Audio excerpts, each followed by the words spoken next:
February, it was announced that the Competition Commission will launch a market inquiry into the poultry industry. Joining us now is James Hodge, the Chief Economist of the Competition Commission, who is leading this inquiry. Good day, James. Let's start off with one of the first questions. Are you looking into the broiler sector of the poultry industry or the egg sector or both sides? So we'll look at both. And I think it is maybe important just to position what an inquiry is as opposed to an investigation. So the Commission does sometimes investigate where it may investigate conduct by often a dominant firm, and we call those abusive dominance provisions. And inquiry is very different. So an inquiry looks to how can we improve competition in an industry, and the benefit is it has a holistic view. So can look at the whole value chain, the suppliers through to the customer side, because it can be that for instance, and this is one of our concerns in this sort of area, is it could be on the supply side and the costs of some of the inputs that may be driving some of the costs. And so we do need to look at competition there as well. And similarly on the market access side around retailers and even your quick service restaurants, your big food companies that buy up the stock, are there aspects to the competition there that may be hindering this industry?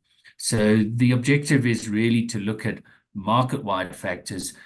It's not so much about individual companies and conduct.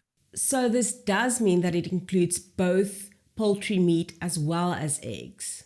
Correct. And I think it's because, obviously there are interlinkages between the two, but this is an important industry for people's protein consumption, and eggs and meat play an important role in that. The timing of this inquiry is very, very interesting. Why has the Commission decided to launch the inquiry at this point in time? So look, an inquiry is looking more to the future than the present. So, I mean, we're fully aware of the difficulties that the industry has faced, and I think we've documented in some of our own work. But I think if you look over the longer term, there are continual debates about the competitiveness of the industry, the engagement with tariffs, and the balancing of consumers with producers.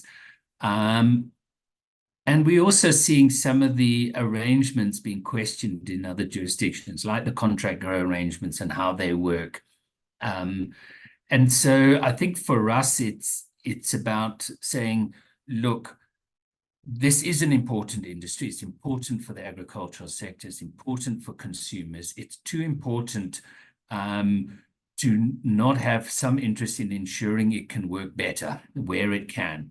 And an inquiry doesn't come in with some, like I said, an investigation where you might say, here is conduct we want to investigate. We go in with an open mind to hear.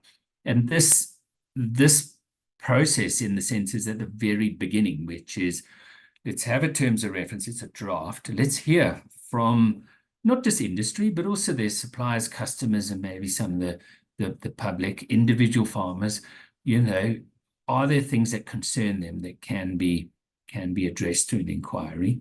It's anything that might hinder competition. So it can be small things that cumulatively have some impact. And even for some of the big companies that have been vocal since we released this, we know they're concerned about feed. We know they're concerned about maize costs.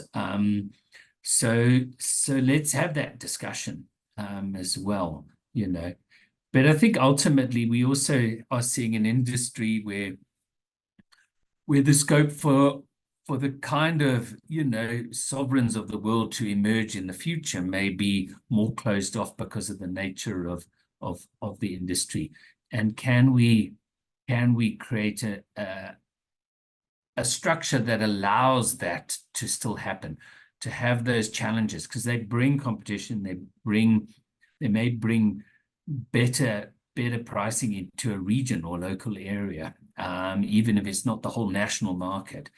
And so I think, there's always this tension in the industry. And I think its timing is more about, we often see the importers fighting with the industry, and this debate continually happens. Let's look at it holistically.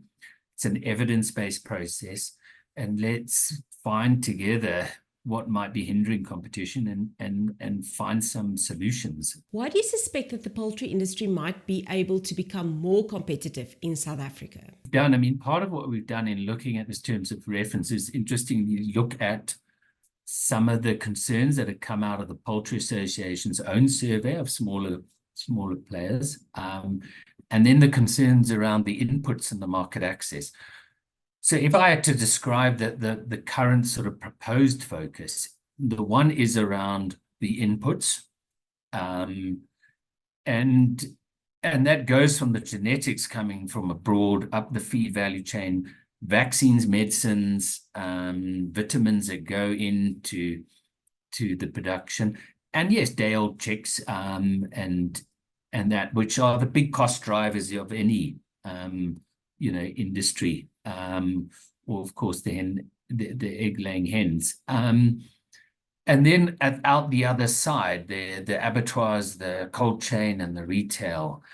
So, we know the industry has big concerns about feed. It's their biggest cost driver. That is something we feel we need to therefore put on the table. But there are others that may be smaller cost drivers, but still contribute.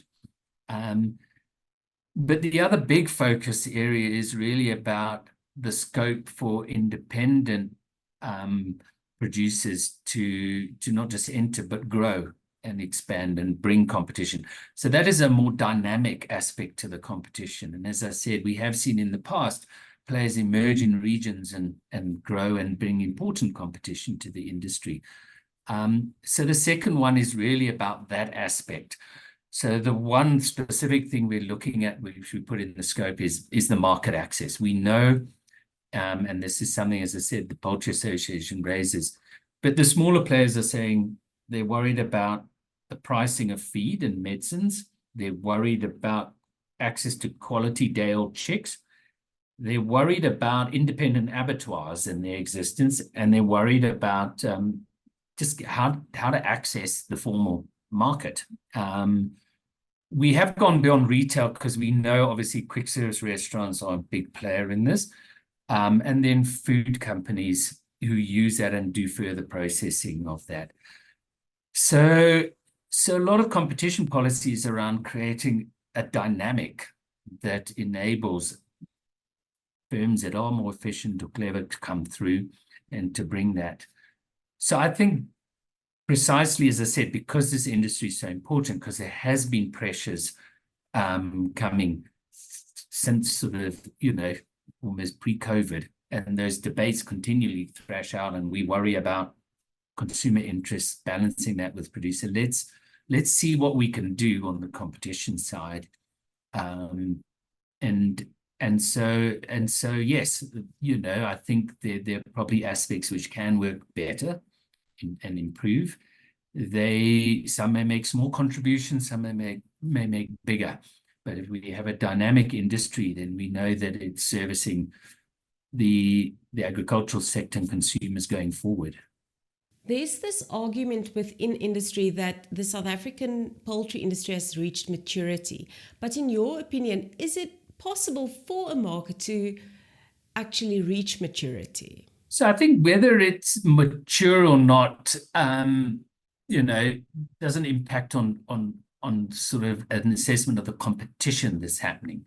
So we might, in like the tech industry where all these dynamics are happening, we might, there might be massive growth in the industry that might be a factor that you take into account. I think the poultry industry has proved itself to be important. It's going to continue to be important, but it is also aims to grow. And that was part of the master plan engagements around how do we grow this, create demand. But even in agriculture, we're seeing technology increasingly playing a role. And so, yeah, it might not be poised for rapid growth and massive expansion, but it's as a bedrock in agriculture. I think it's important that we still look at that competition aspect, you know.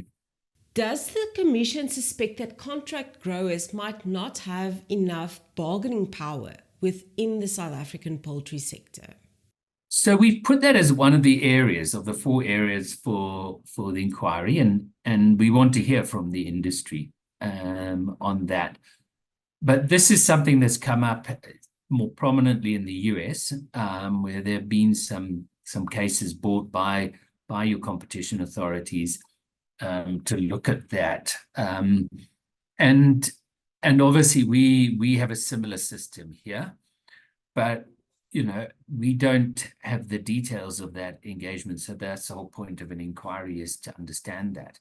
And that's why we would also want to hear from these contract growers. I mean, you know, what are their perspectives on this? And practically how that relationship works and the reasons for certain contractual provisions is something that needs to be explored and debated, I think.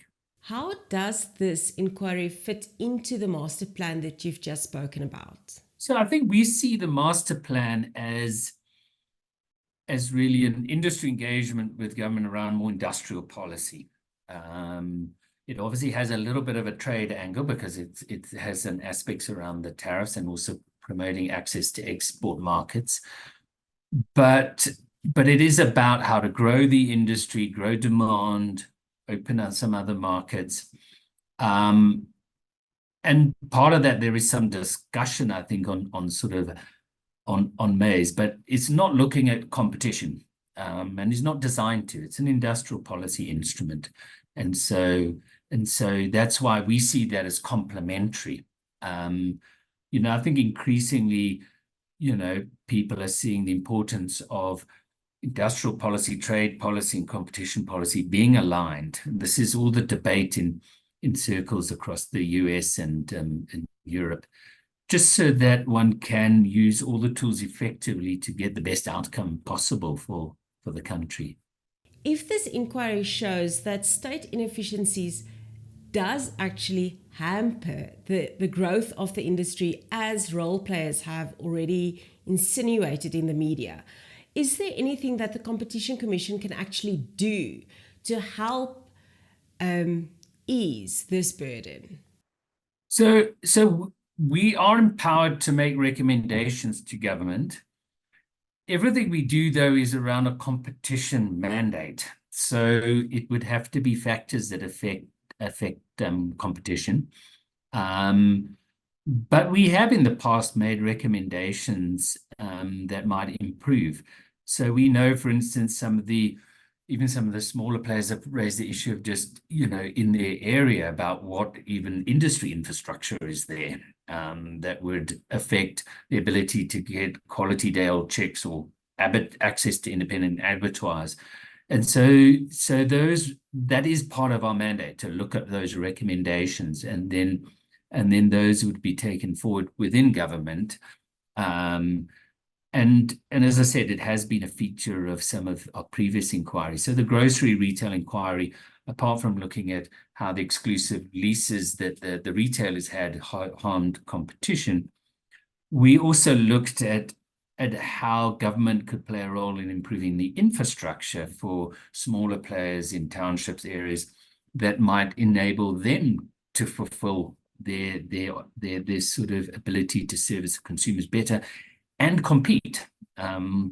So those are the things that can come through an inquiry. And that's why it is such a useful tool. It's holistic. It looks at everything. There's a global push towards more free-range systems, specifically on the egg production side, as well as using less and less antibiotics within the poultry sector. Will the Commission take this forward glance into consideration during the inquiry, or is this not part of your focus? Look, I mean, you've raised interesting points. Those are exactly the kind of inputs that an inquiry at this stage, where we're looking at the terms of reference, we need those inputs. We need to hear whether there are options. So certainly there is also debate around, the sort of, let's say, environmental factors and other health aspects, but that may be part of the market, not the whole market. And so certainly, I mean, when we're looking at things like fresh produce, we're also looking at what about the open variety seeds. So as I said, I mean, we get genetics from abroad. Are there things we should be doing around our own genetics that might actually cut the costs or improve in some ways? All of these are possible, and that's why at this stage we want to hear. We want to hear from industry, but it's to take a big picture, forward-looking perspective would be really useful. And hearing from as many people as possible, I think, is going to enrich the process. Thank you very much, James. That was James Hodge, and he is the Chief Economist of the Competition Commission.